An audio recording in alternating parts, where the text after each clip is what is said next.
You are still alive in 2025, and happy belated New Year to all the listeners of Acid Horizon. Very quickly before we start our very first episode of the year on fascist futurism, Mark Fisher, Peter Thiel, acid communism, and more, our reading groups are in full effect for this year, including the Schizoanalysis Project, which is the collaborative effort that we are undertaking with friends and fellow podcasters, Machinic Unconscious Happy Hour and Moral Minority.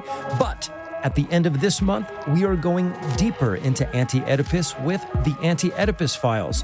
If you subscribe to Patreon at the $5 level, you can join our monthly reading group, which is comprised of 2 sessions on a Saturday and a Sunday at the end of the month, and we'll do catch-up sessions in the middle of the month and something called Libidinal Lunch on the Schizoanalysis Project Discord server. Join everything! I'm going to put the links in the show notes below, and let's get on to today's episode with Jac Lewis. Welcome to Acid Horizon, the Theory Podcast. It is 2025 and the long Weimar is over. The imperial machine is gradually being taken over by its more fascist ideologues, and the stupidest people in human history now have the greatest influence. I'm, of course, talking about Elon Musk, Peter Thiel, Mark Andreessen, and Curtis Yarvin, to have another, menagerie of fuckwits. But as Adorno and Horkheimer said in the Dialectic of Enlightenment, just because the enemy is stupid does not mean they're not effective. There is an additional intelligence which tries to destroy freedom at the same time as intelligence may reveal freedom within even the conditions of unfreedom. And to talk about a kind of history of new fantasies of the radical right, particularly as it concerns masculinity, we're joined by researcher Jac Lewis, and we actually read his article, Acid Fascism, Nostalgia, Psychedelia, and Radical Right Masculinity. Jac, welcome to the show. Thank you for inviting me. Pleasure to be here. So just to start things off, Jac, can we just have an introduction with sort of your research and sort of how you came onto this topic and sort of where you're sort of pushing this idea of an acidic fascism, of a countercultural insurgent form of right-wing politics? So it basically started around 2016, about 8 years ago, when I was first introduced to this so-called alt-right sort of countercultural fascism. And what I thought was there was something about it that I found quite novel, that this wasn't just a relapse of 30s fascism, but in fact it was operating in very different, what Franco Biffo Berardi would call techno-anthropological conditions. It's not simply a relapse. It operates in a very different kind of digital conditions and digital situations of subjectivity. So we no longer have this kind of post or kind of pre-war settlement of kind of mass manual labor or mass civil participation, but rather it operates in a condition where increasingly political life and political subjectivity is atomized and remote and detached. There's a nice phrase from Richard Seymour describing this kind of lone wolf, kind of solipsistic mode, where rather than this kind of vitalist rebellion with your warrior comrades against the alienations of mass modernity, instead it's a sort of emotionally crippled, isolating something that's just done behind your screen. But at the same time, what comes with this is what I see as quite an experimental reactionary consciousness, and that's where the acidic element comes into it. And obviously, it kind of shadows Mark Fisher's famous essay, Acid Communism, where he sort of overcomes his previous kind of post-punk disdain for the 60s and instead tries to find various emancipatory currents and potentials within it. And he uses a certain phrase that struck with me, which was, it was an unprecedented aestheticization of everyday life. And what I found interesting about that was that there's a kind of shadow of what Walter Benjamin, of course, described fascism as the aestheticization of politics. And so this started a sort of dark rabbit hole trip into the 60s and 70s sort of psychedelic counter-revolutionary movements, where rather than psychedelics as expanding the horizons of consciousness to, away from reactionary or sort of closed-minded ways of thinking, it actually breeds more paranoia, sort of ever more experimental mutations of sort of fear, paranoia, and fantasies of power and control.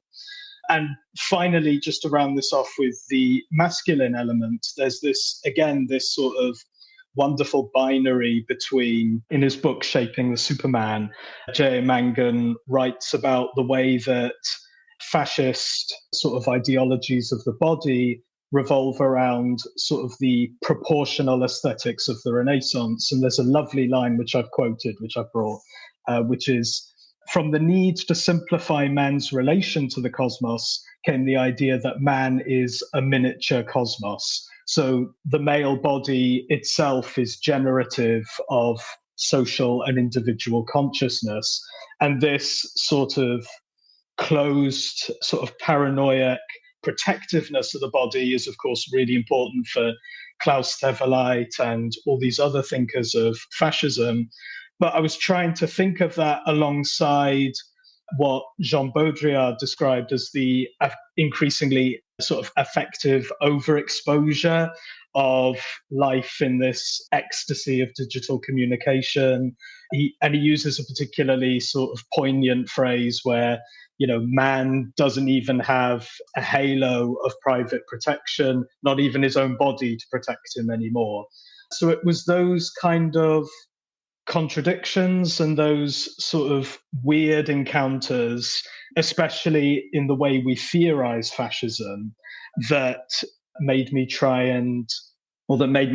sort of come up with this notion of acid fascism in order to interrogate where fascism is going rather than simply another treatise about where it's come from. It comes from male anxiety, it comes from the need for this idea of a need for national renewal, but rather I'm also interested in its dark trajectories of where it's going, of how it's mutating, how it's changing. Yeah, I feel like that's how I'll sort of introduce where my ideas are coming from on this. No, absolutely. Thank you. I was wondering if we could actually unpack this idea of the experimental, because as you're saying in your research, it's not a relapse in the sense of it's not just a mere reproduction of the conditions of 20th century fascism, precisely because in the conditions of the 30s are so different to today. So in terms of the experimental, this is what leads into the idea of the psychedelic nature of contemporary fascism. I was wondering if we can unpack both the experimental aspect as well as the psychedelic aspect in terms of essentially the new media of fascist reaction. I mean, if you spend enough time on YouTube shorts, you're going to be shown Jordan Peterson or Andrew Tate or something of the sort. And how does these new mediations sort of open up a new form of experimentation? I guess how have they as well? Because of course, this doesn't just come around with the internet, as you say, with the countercultural psychedelic movement. See, I use the example in my essay of Fashwave, the sort of new sort of right-wing sort of aesthetic interpretation of vaporwave. And for those who may not know, vaporwave is this sort of very sort of popular, sort of cross-political artwork which satirizes life in the sort of contemporary retrofuturist malaise of late capitalism. So there's a lot of sort of hazy neon sunsets and lazy synths as well. And I looked at Fashwave because I feel as if this is probably the first example of quite a self-conscious, melancholic fascist artwork, where increasingly their nostalgia of returning to a lost age is increasingly sort of self-conscious in the way that they even acknowledge this is something that we produce ourselves. It's not, this sort of consistent, orderly return to a lost age. It's in fact something that is constantly produced and reproduced every day. And even this sort of, so it's entirely impossible to work out really what it is we're identifying with. And I use the example of a couple of so-called fascist critics who look to go, yes, it speaks to the post-industrial disillusionment of our time, of how we can't even hold on to certain nostalgic archives because we can't really return to it. And so as a result, they just sort of follow the motions. Their criteria of success is completely and utterly sort of assorted and organized by what Jody Dean calls communicative capitalism. And they just follow the sort of rhythms and motions of that. And so as I sort of alluded to before, by this notion that vitalism is such an important part of the fascist mentality because it's the hope that we can escape the dull sort of egalitarian motions of communist/capitalist society. But instead, this is a very kind of anti-vitalist strain. It's very much something that sort of ruthlessly depletes and sort of deletes the body of any sort of historical significance, while at the same time proselytizing on its total significance. And it's that sort of paradoxical element of it that I think has this kind of experimental sort of allure for a lot of its adherents. So it's to do mostly with the fact that, because you see this often, the so-called, alt-right, use digital technologies in order to recruit and expand. And of course, I'm more interested in the way that these digital technologies are increasingly shaping them and mutating that expression and feeling of what it is and what it means to be reactionary in 21st century sort of digitally mediated life, if that makes sense. No, yeah, I mean, when you're talking about the way in which contemporary fascism kind of makes the body of paramount importance and yet divests it of all of its actually existing energy, I can't help but think of one of these clips you see of quite sort of bulky, sort of fit dudes going to these these training camps run by these proto-fascist, crypto-fascist gym bros, and they're just getting shouted at and denigrated all the time for being sort of weak. I mean, there's nothing more that they emphasize than being weak, but these people clearly aren't weak of body or sort of disciplined to maintain this. But it is nonetheless the thing which they have to be broken down for, because even if you achieve anything close to what these fascists are asking of you in terms of your sort of aesthetics and your body, nonetheless they will divest that from anything that you can actually do for them, because ultimately what they want is, to take a quote from Fascia, to change the soul.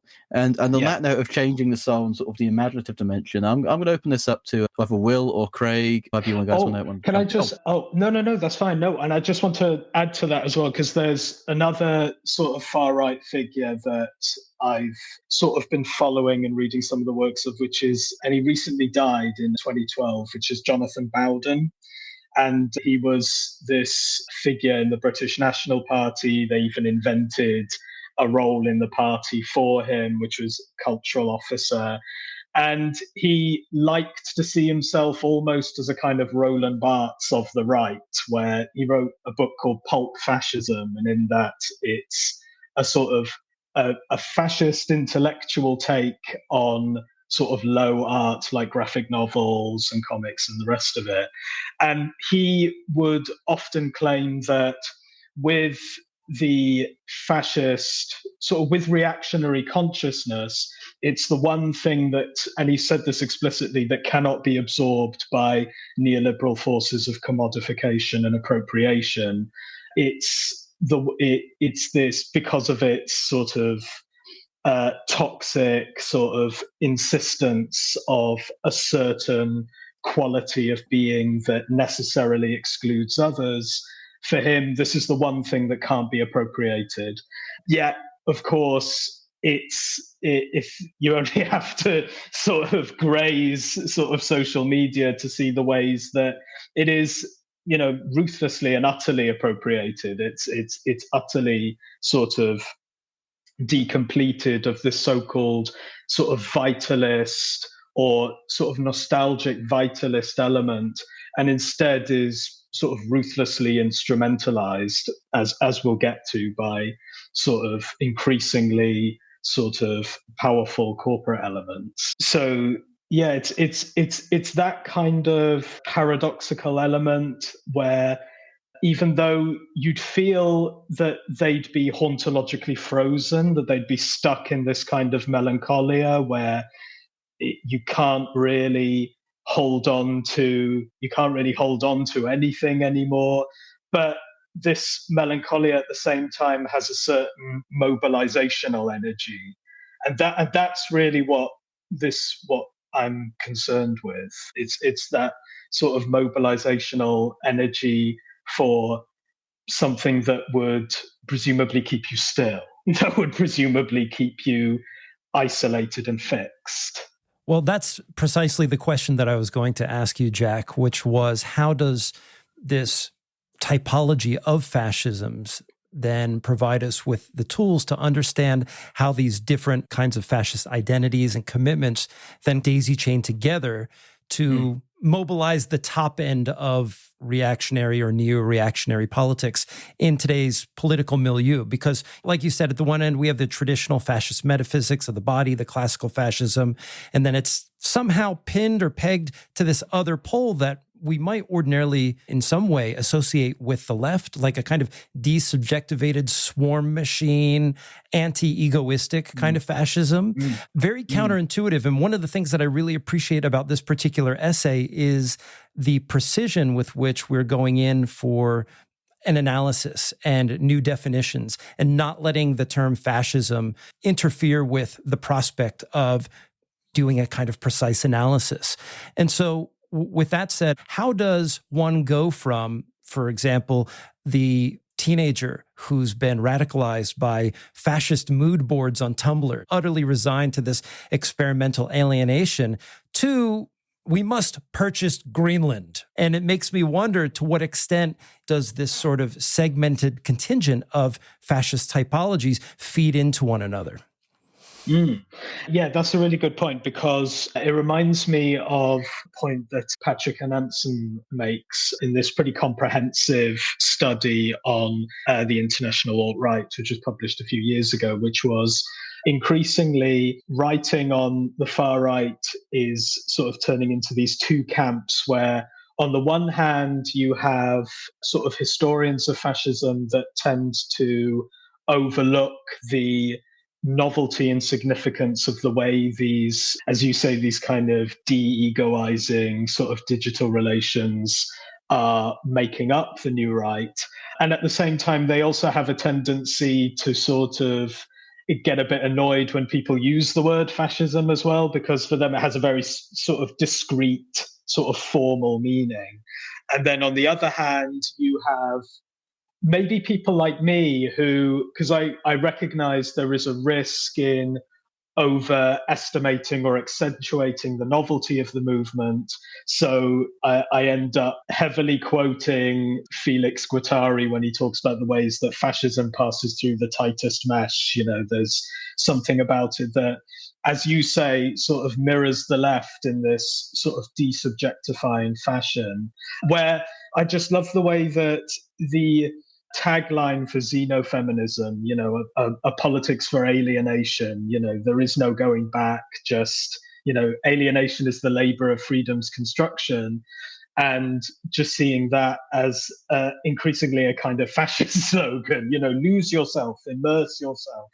And And so there's a risk of over accentuating that. So it's important, as I think you're alluding to bring those two aspects together, because at the same time there's a risk of losing touch in the fact that fascism has a discrete and specific history in centralized systems of domination and control. So what does this? I think it helps us in the sense that, because what I'm particularly interested in is the way that we theorize fascism and understand fascism, and especially the role of nostalgia, and the way that, in a sense, this outbreak of a fascism that is starting to break loose into this experimental, desubjectifying fashion, I think showcases for me that increasingly nostalgia is becoming an accelerating factor rather than something that pushes us back. It's rather something that accelerates these so-called inhuman, sort of desubjectifying conditions. And I think by doing this, it helps us avoid what I think is something that is increasingly a problem for anti-fascism. And this is something that I had a discussion about with the Cardiff Centre, I think, for combating the far right. There's a specific institution there. And Günter Gassner was the name of the person who organised it. But he came up with this brilliant idea, because I gave my talk there about acid fascism and about hauntology on the right, about the way that far-right intellectuals are increasingly becoming conscious of a temporal, existential, and aesthetic disjunction that matches what Mark Fisher talks about hauntology with the left. They seem to also be conscious of the fact that we can't really conjure up something whole, because we're just reacting to ghosts. The communist threat isn't here. We can't build up this sort of reactionary cohort. And Günter Gassner came up with something really interesting, was that he feels like anti-fascism is increasingly locked in this hauntological sort of maze as well, where it's also sort of combating ghosts that aren't fully present. To give a kind of more direct example of this, was this kind of popular theatre production, Tracy Ann Oberman's theatre production of, I don't know if you've heard of that. Basically, she's quite a prominent sort of prominent Zionist supporter and actor, and it's a reimagining of Merchant of Venice, but they restaged it for the third with the Battle of Cable Street, and it, for her, sort of anti-fascism is these kind of old moments which are then fixed and frozen in time. So we're fighting the old enemies again. But at the same time, she comes out with happy selfies with Douglas Murray and other contemporary fascists. So with a complete lack of understanding of the way that fascism is now developing and changing.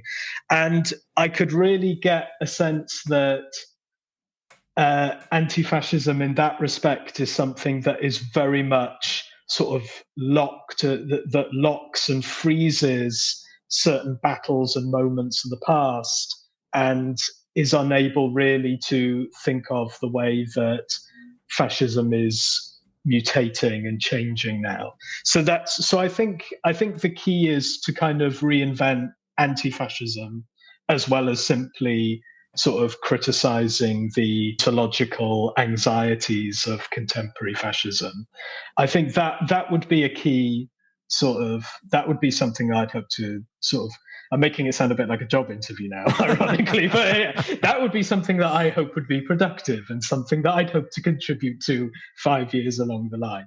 But seriously though, yeah, that is something it's something mostly for anti-fascism to reinvent itself, and not just to get a new critical edge on fascism.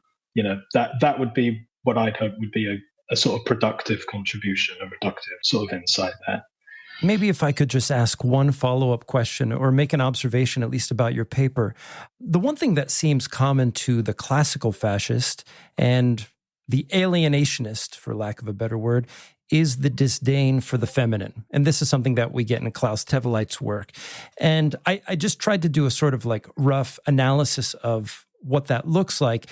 For me, the classical fascists, they want the interiority of fascism, but without the risks that a kind of inwardness, maybe like, for example, like a kind of psychoanalysis might provoke, exploring the sort of wet depths of the soul, we might discover some femininity or something like that. But on the other hand, you have the alienationist who wants that manic intensity, the sort of like Nick Land thing, but without the dissipation of whatever they consider to be the sort of primary undergirding of their fascist commitments, whether that is an anti-feminism, whether that is a pro-capitalism, or something like that. Because looking at the latter example, the one who chases the experimental intensities, much like in the manner of capitalism, it seems like whatever surplus is generated from these experiments does get recuperated for the project of fascism, for it to be fascist in some way, whether that means patriarchy, whether that means pro-capitalism, national chauvinism, or what have you. And I was hoping that you could respond to that in terms of the feminine piece. Yeah, it's interesting you say that because I just came across a text called A World Without Women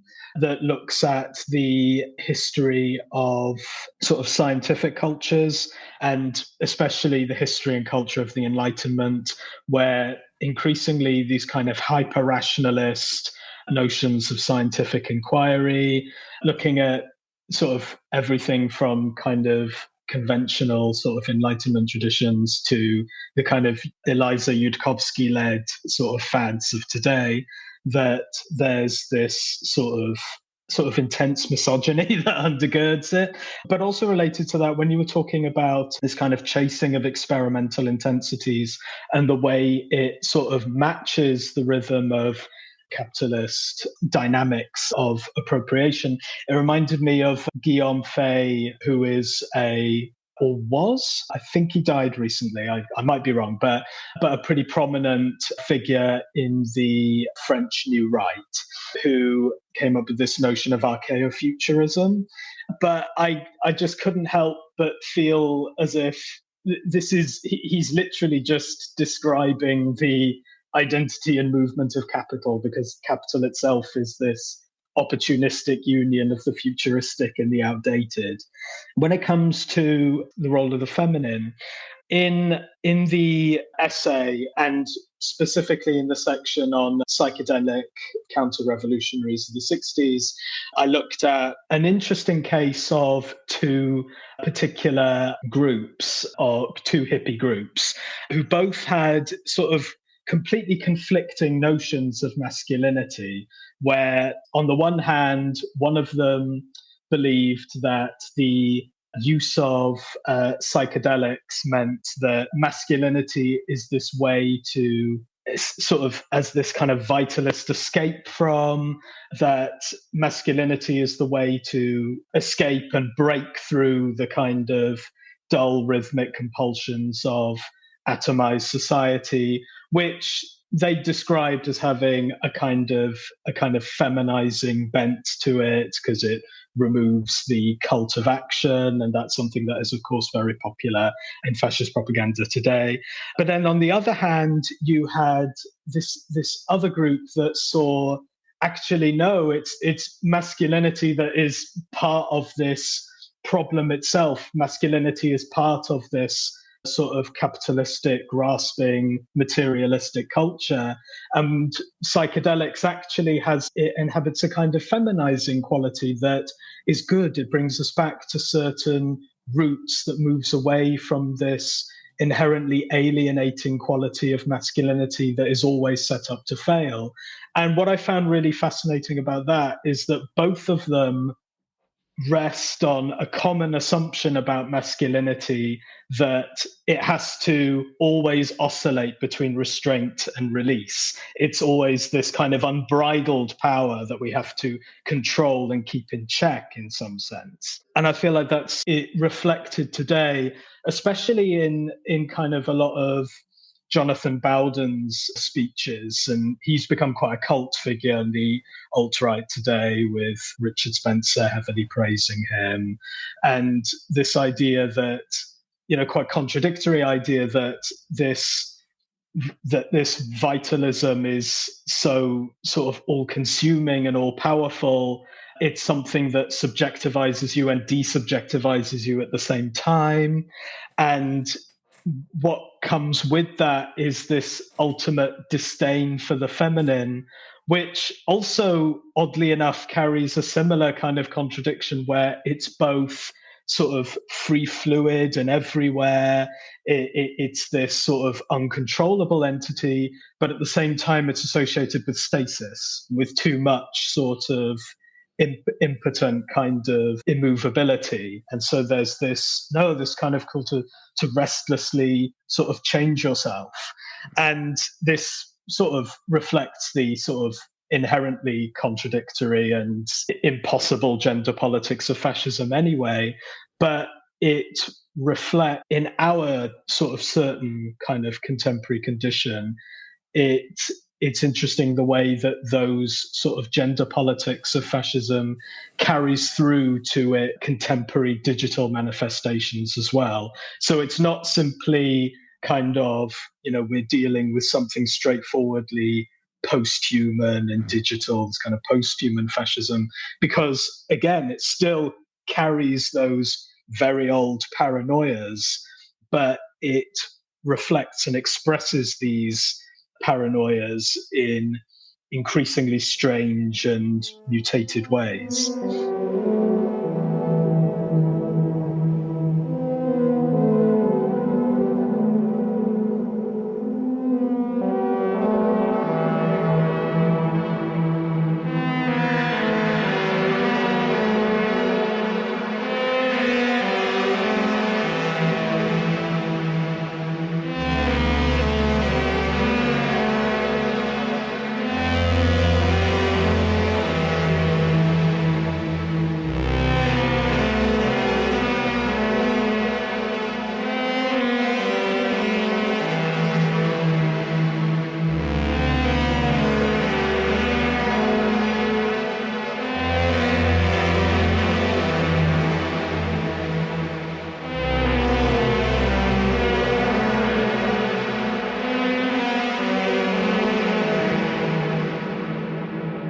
Want to jump in and say that I really appreciate the piece, particularly when it comes to sort of the way you approach this question of the neo-transcendental, as well as like starting to try to understand the ontological aspects of contemporary fascist, this sort of like dissipated organization that fascism functions through now, with largely a younger group of the standard at-risk youth, like disillusioned young man figure. One of the sort of points of caution that you have in this piece is one that I think maybe wasn't taken up seriously enough in the face of fascism in the 50s, sort of responding to Italian futurism, German Nazism, and obviously Spanish fascism, which was this desire to hyper-libidinize it, to give to it this extraordinary,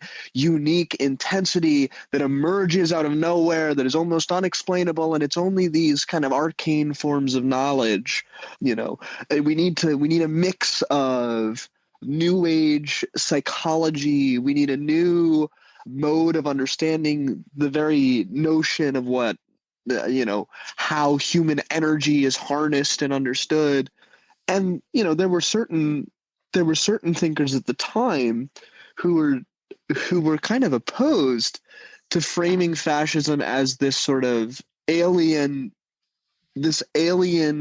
emergent disaster that comes out of nowhere at a particular point of convergence.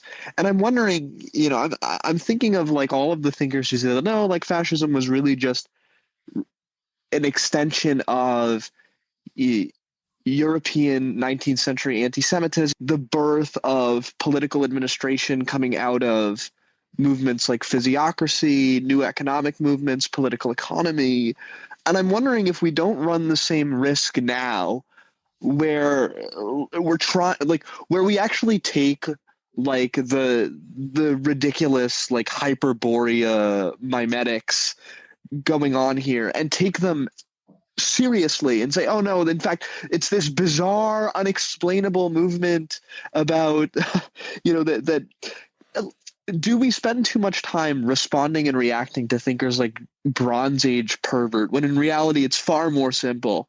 It's Donald Trump picking J.D. Vance. And in fact, it's entirely co-contemporaneous with really where we are in either the mode of subjectivation politically that we need to function, or simply a response to a particular development in the mode of production. Like, do we run the risk of, with taking up this understanding of acid if we don't do it the right way, of acid fascism, of again treating it like this thing torn from history? That's exactly why, because I think with more space in the piece, that's such an important point, because I was definitely conscious of that as well, about the risk of dehistoricizing this phenomenon that I'm talking about, and sort of where it becomes almost as if a sort of concrete discussion of contemporary fascism, and instead it more resembles a kind of a treatise about Guattari and Baudrillard, but we don't really get to the substance of what this sort of contemporary fascist subjectivity actually is. And so that's why I definitely had to add a kind of a brief sort of reminder at the end of the piece that this is still kind of that these speculative sort of approaches to, as you say, these kind of hyperlibidinal sort of intensive fascist experimental reactionary consciousness, or takes on that, mustn't lose sight of the way that fascism has historically developed as a concrete thing.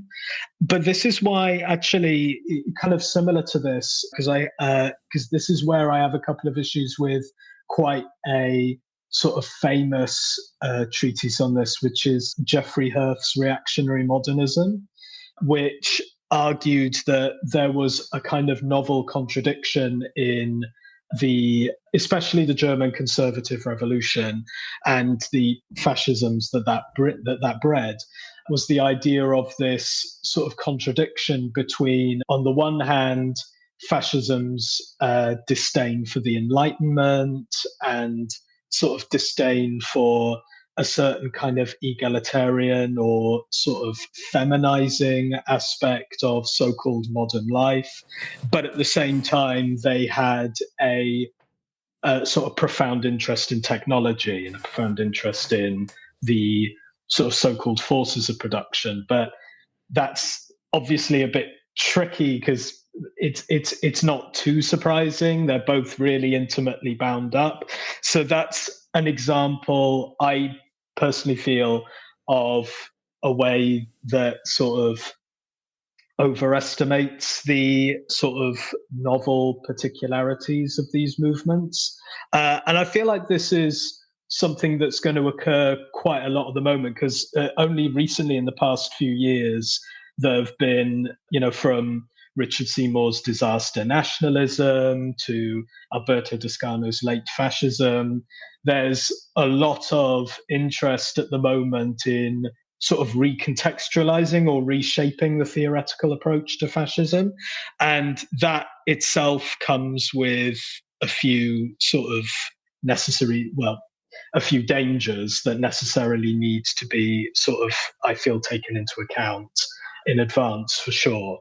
And on this topic of simply the relationship between Trump and J.D. Vance, in the sense that fascism is increasingly becoming institutionalized now, because this is something Adam definitely referred to at the start, where we're no longer really in Weimar anymore.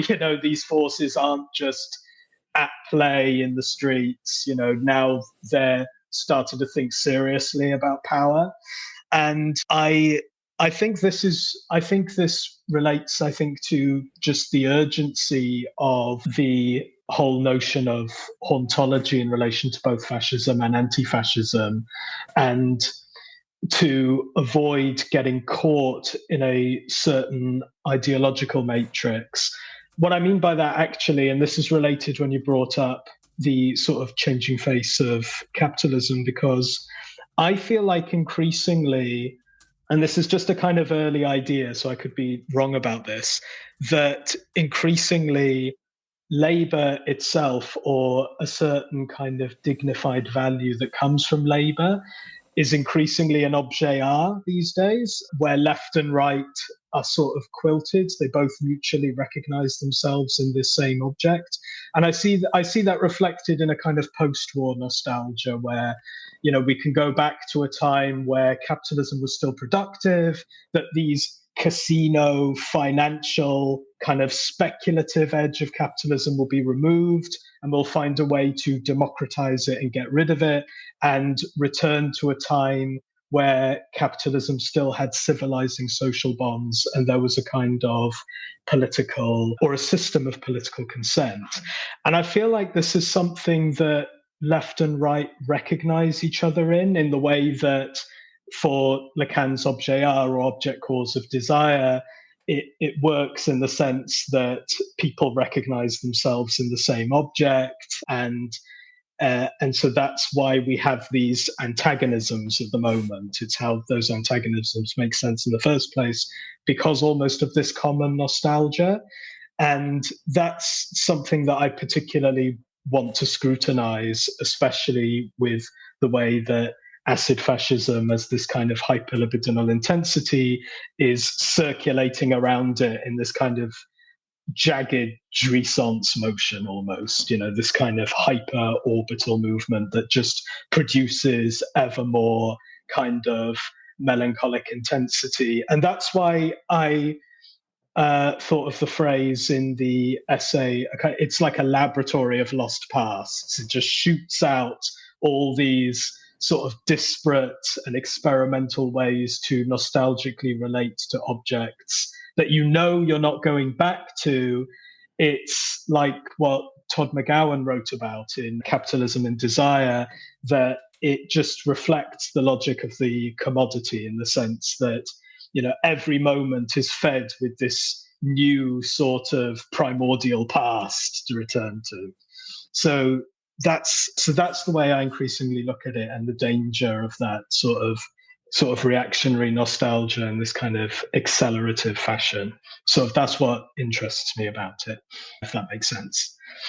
Yeah, if I could just ask a follow-up and trying to compare contemporary fascist tendencies, specifically within like the petit bourgeois politics of Germany in the and also like, for lack of a better word, the petit bourgeois politics of the United States in the 2020s.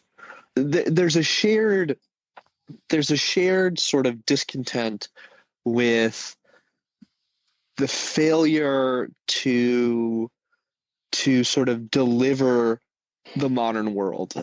And then at the same time, like in the petit bourgeois movements, there's this complete collapse of the vision of a particular political economy that was promised to them. Its objects, their distribution, etc. Like, I've seen my father, he lived this life, I don't live it anymore, But then at the same time, there are these intellectual movements like the Cosmic Circle in Germany, right, which is a very specific kind of like new vitalism that was emergent out of the late 19th century and sort of reorganized. And there were certain elements of a critique of modernity in there, But at the same time, there was this heavy drive for the sort of complete mobilization of existence towards war. I mean, and towards the absolute expression of the potentiality of Germany, the economic potentiality of Germany. In the United States, you have that that dynamic as well. Whereas on the one hand, you have the "Let's go, Brandon." My dad died of lung cancer. I live in the middle of the United States. I don't know who Peter Thiel is, but I vote for Trump. I have all of these same interests as he does. And then you have these bizarre intellectuals or pseudo-intellectuals like Peter Thiel, who reads bloggers and these very obscure, having to explain to my father who Curtis Yarvin is was a strange moment, right? So there is sort of the these rhyming couplets is the best way I could put it, between the emergent fascism of the early 20th century, and the emergent fascism of the 21st. How do we understand? Because I agree with you, it's not a contradiction, right? This revolt against modernity that comes with technological progress, that the revolt against modernity will be achieved through technological advancement and the birth of the new human and so on. How do we try to understand these co-emergences in the United States, where there's a political movement that's like responding to NAFTA, responding to the failure of American industry, whatever, and then this sort of self-described neo-feudalism of a Curtis Yarvin? I mean, these are extraordinarily distinct politics, but where do we draw the threads so that we understand that in fact these aren't just contradictions? Because I agree, like, framing these things as simple contradictions is part of what's caused the over 100-year failure of misapprehending fascism. Yeah, I think in part of that as well, yeah, because I completely agree with all of that. And I feel like this is kind of reflected. So if I'm reading you right, the sort of difference between this sort of aloof or remote kind of techno-feudalist form of fascism in the form of Curtis Yarvin and Peter Thiel, and then you have figures who are motivated to vote for their stooges like Trump, and with this notion of a sort of corporatist or syndicalist sort of America where, they'll just look out for people like me. And this sort of conflict, I feel, even that is sort of conscious on figures of the right. So for example, at the moment in Britain, with this sort of completely spectacular and meaningless sort of squabble between Nigel Farage and Elon Musk, where Farage seems to be taking more inspiration from certain elements of the European far right, especially the Rassemblement National, where he's trying to sort of pretending to offer up policies like Reform UK. His party recently announced that they would nationalize water and they would bring, I think there was a couple of other certain services under public ownership as well. And we're trying to sort of ape a similar kind of language of the Corbyn years, but of course in a really different kind of, much more kind of petit bourgeois direction.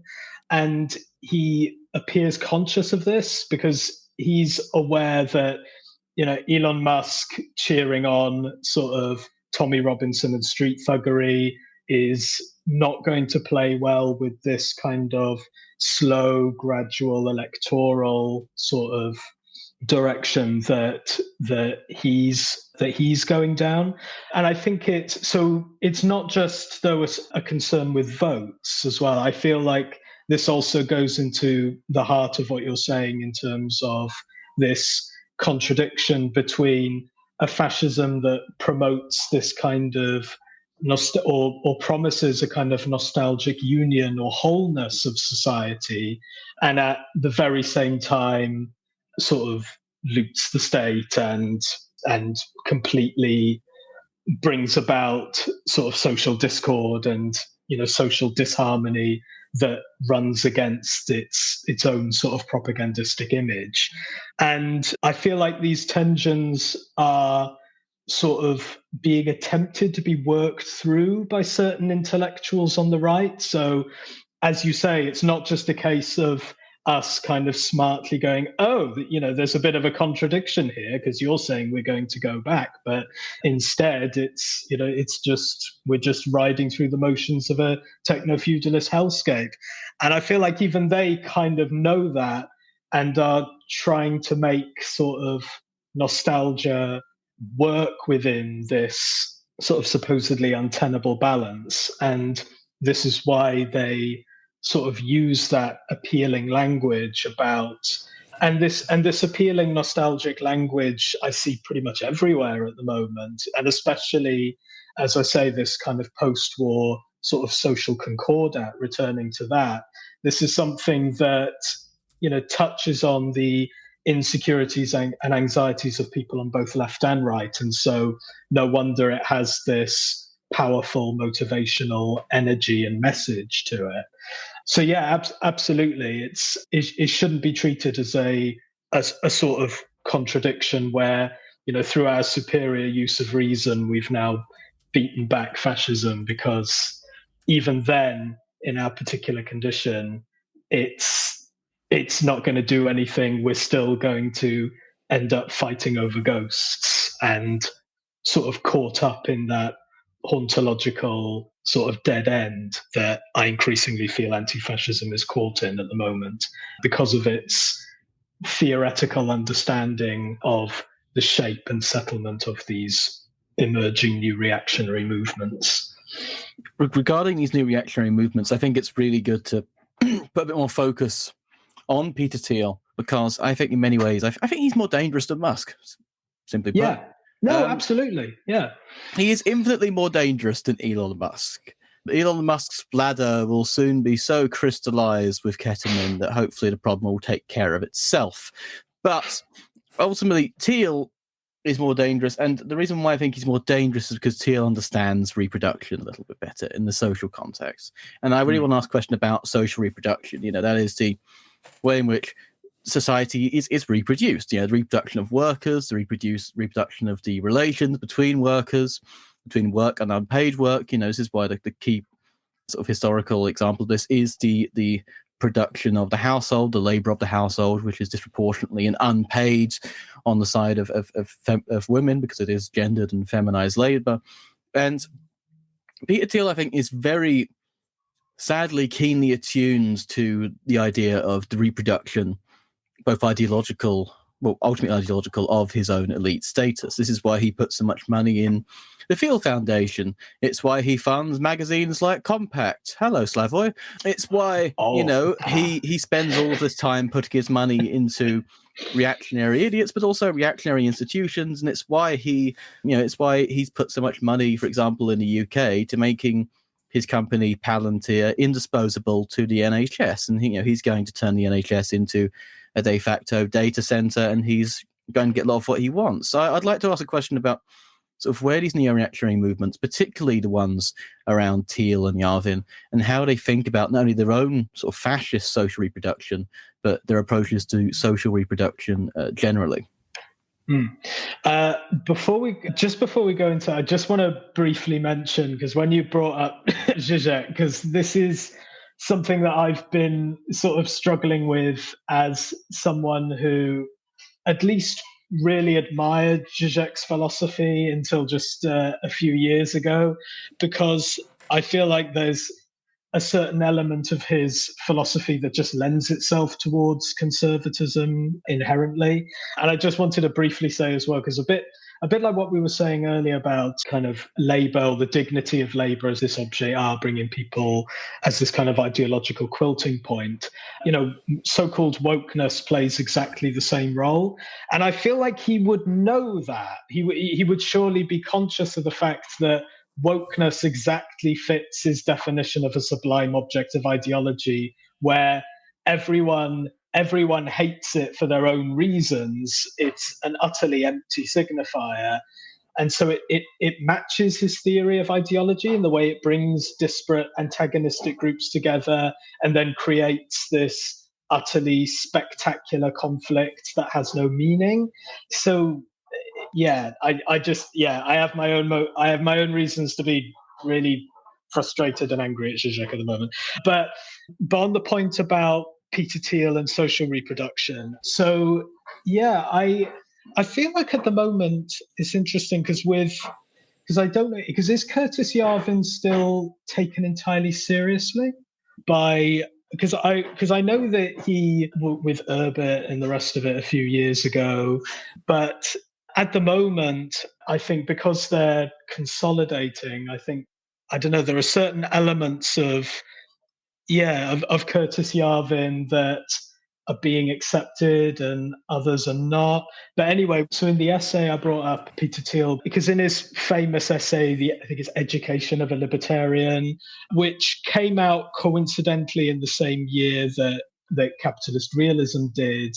And I feel like even though obviously it's not treating it in the same theoretical level as Mark Fisher is, but it seems to be reacting to a similar kind of atmosphere where from a kind of rightward perspective, there's no real sort of, because he himself talks about how, we used to build rockets and we used to build things, and now increasingly it's just services and it's just, and weirdly at times he starts to sound a little bit like left critics of financial speculation, or the kind of unproductive aspects of financial speculation, which is a bit sort of disturbing. But he points towards, not sort of traditional fascist metaphysical articles like Blood and Soil, but he points to the ocean in the form of seasteading. He sees outer space and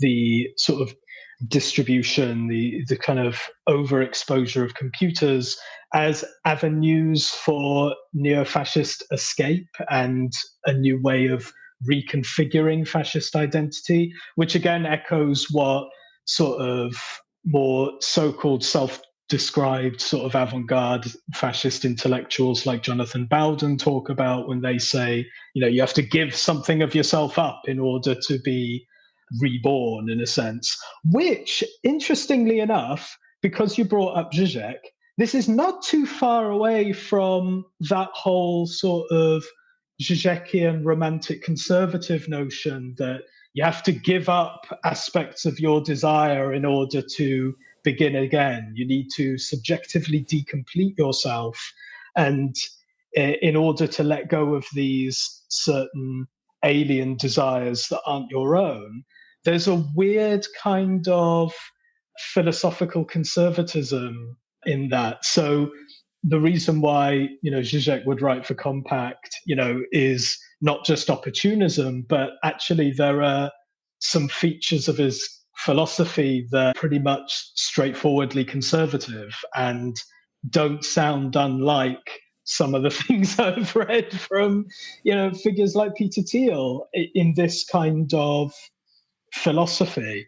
So yeah, if that makes sense. So yeah, it's just when you brought up Žižek, that kind of triggered a kind of point in my head. Oh my gosh, yes, yeah, no, that's been even kind of renegade kind of Žižek after Žižekians like myself.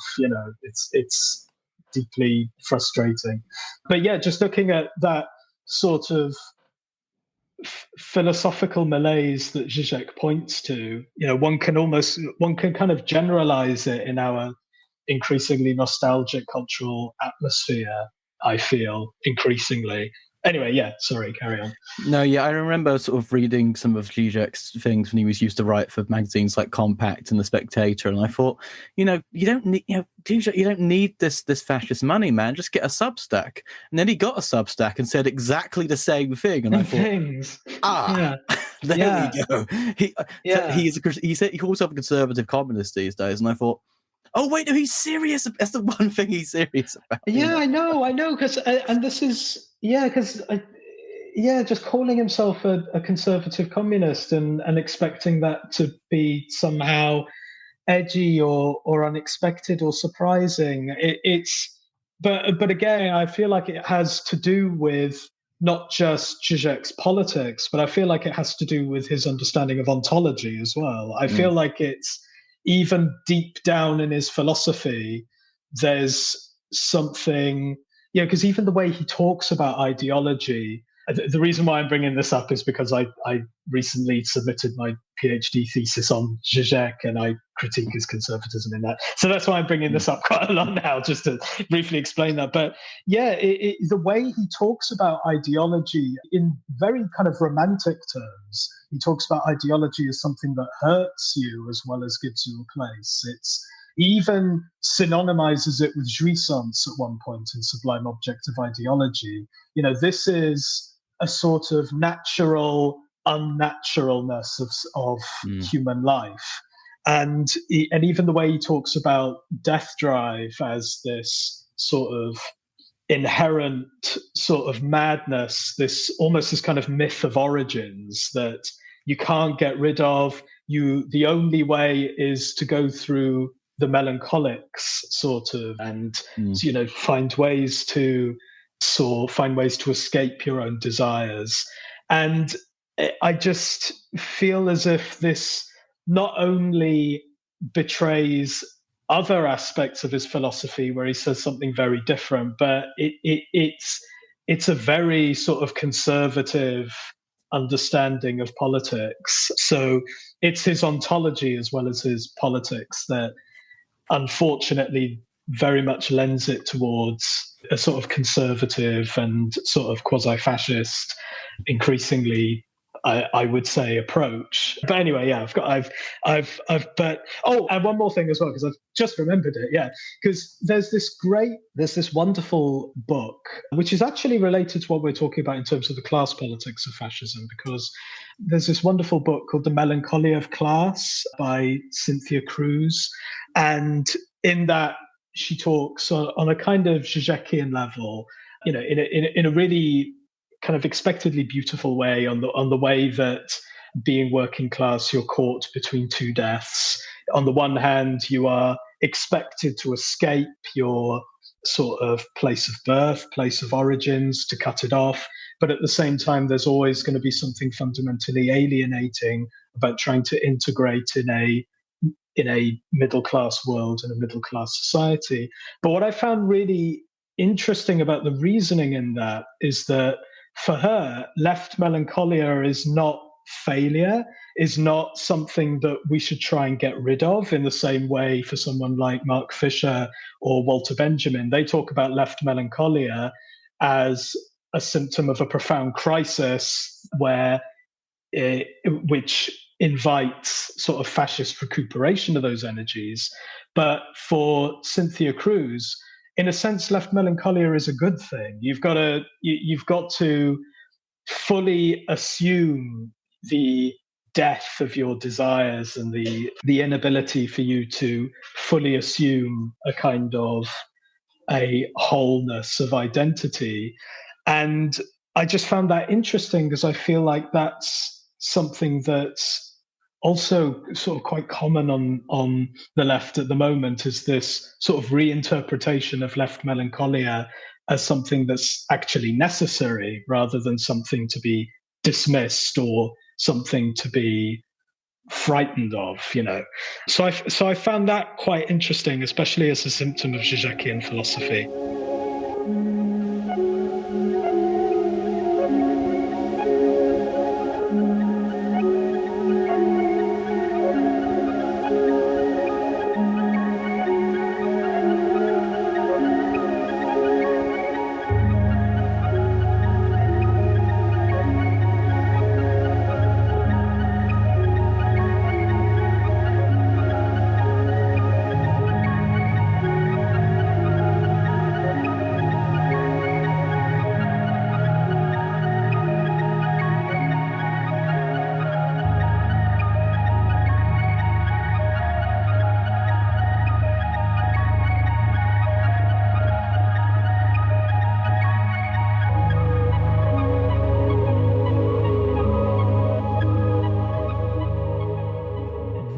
are the implications of your analysis of acid fascism for the prospects of something like an acid communism?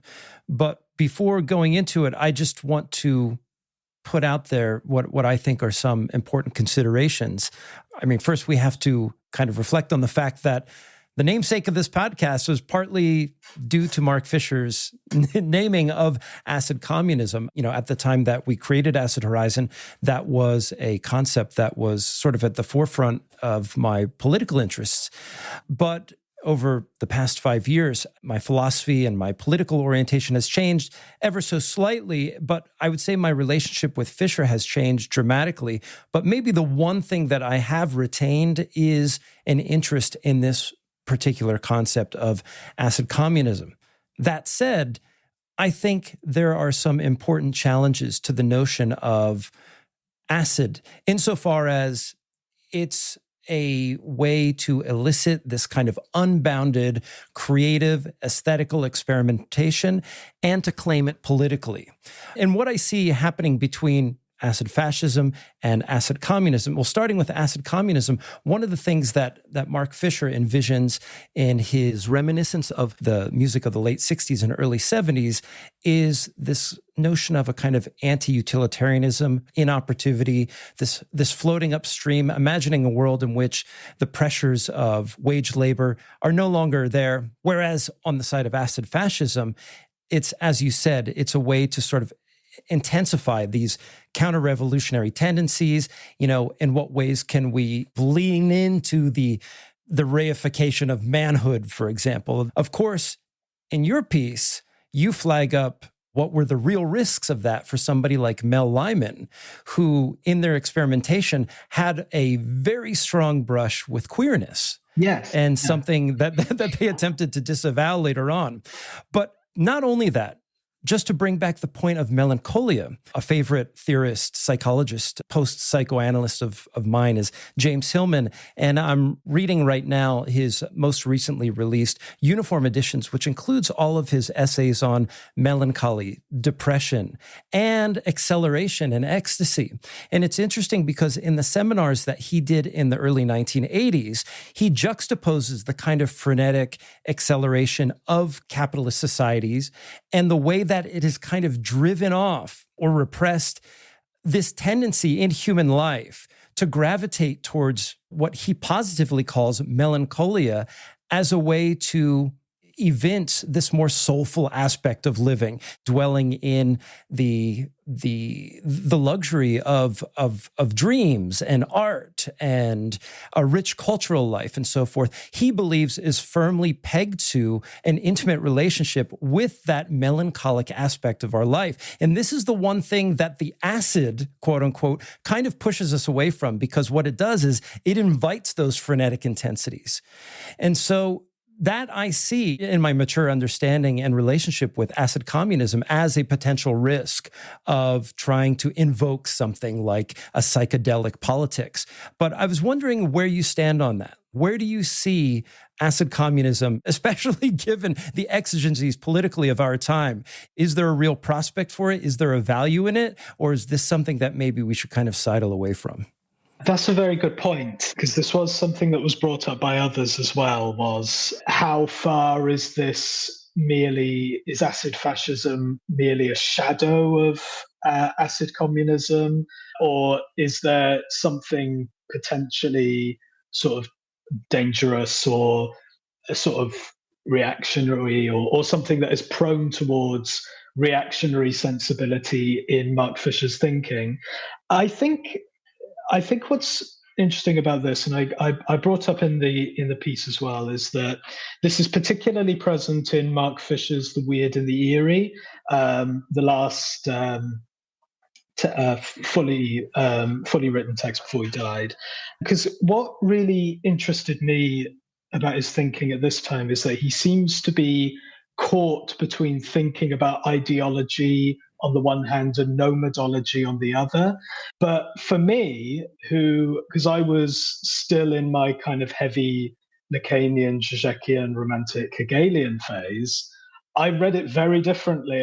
For me, I was looking at it in a very sort of tragic sense, where the weird and the eerie represented kind of administrations of human subjectivity, in a sense, that rather than a way out, he's still thinking about the sort of virtual infrastructure of ideology and how we're always sort of condemned to be bound up inside it.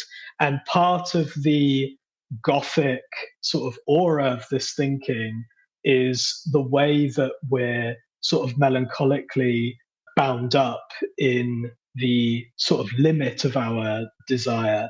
There was a lovely quote that Fisher drew on in the section in The Weird, where it's the H.G. Wells short work, The Door in the Wall, where the character in it describes how, I don't know how to describe it, Richmond. I feel as if I'm haunted. I feel as if I'm pulled by longings that aren't my own.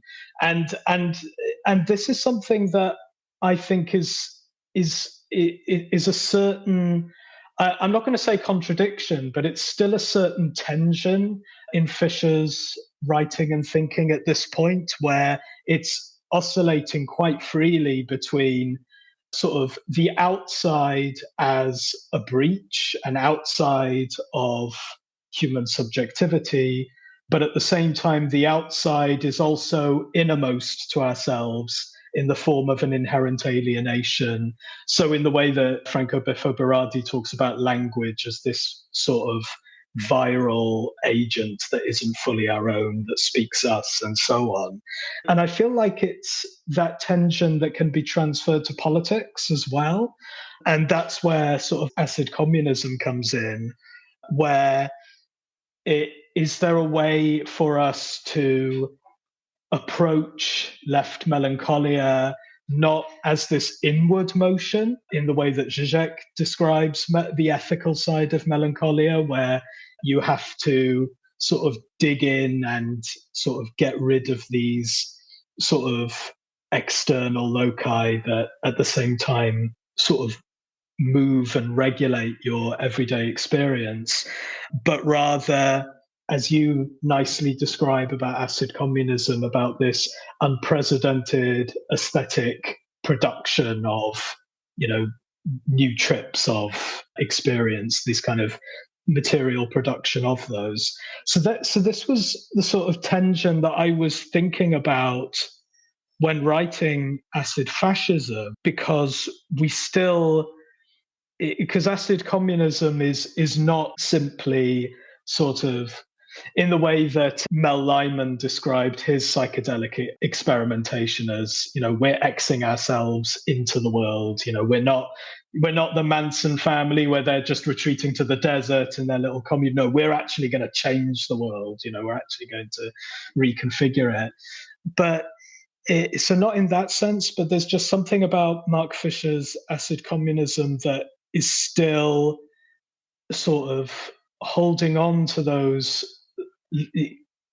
prototypical Lacanian anxieties that are still there from obviously capitalist realism and other works that make heavy use of it.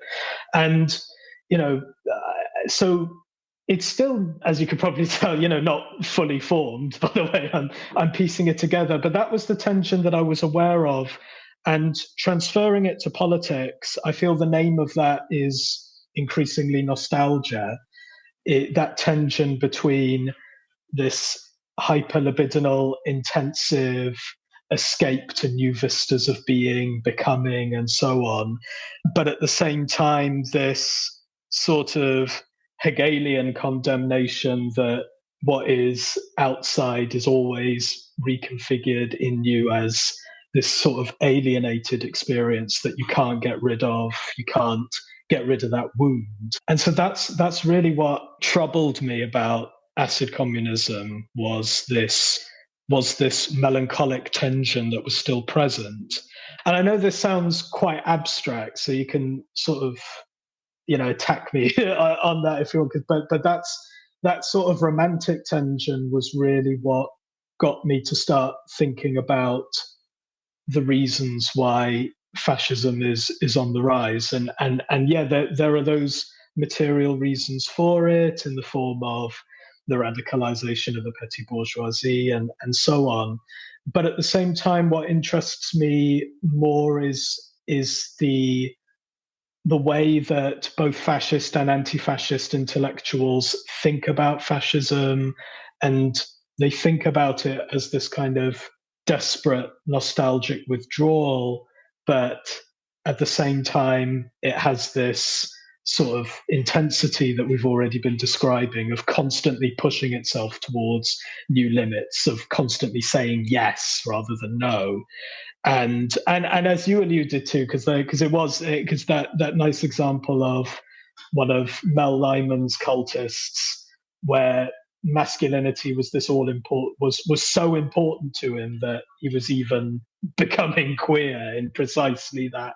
Because it also, and just to end on that notion of masculinity, because this reminds me of, do you know João Florencio? He's written really good works on masculinity, and he looks at gay pig subjectivity, the sort of gay pig archetype and because related to what you said about, you become, so manly that in a sense you become queer.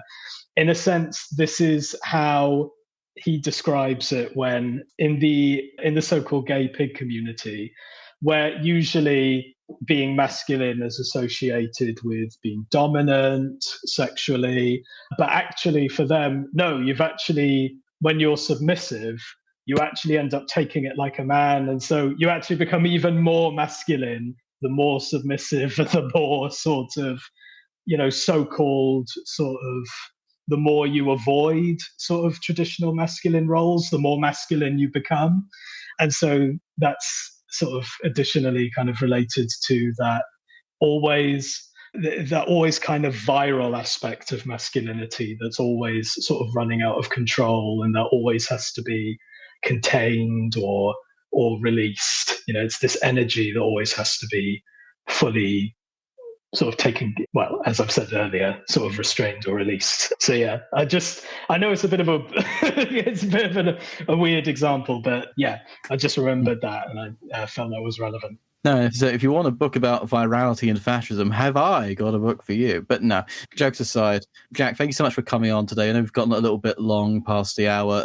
If you want to be found on this, where can people find you and your works? Of course, we're going to link to your essay on acid fascism down below. I mean, what are you working on currently? What's next? Yeah, so at the moment, I've just submitted a couple of weeks ago my PhD thesis on Žižek and Melancholia.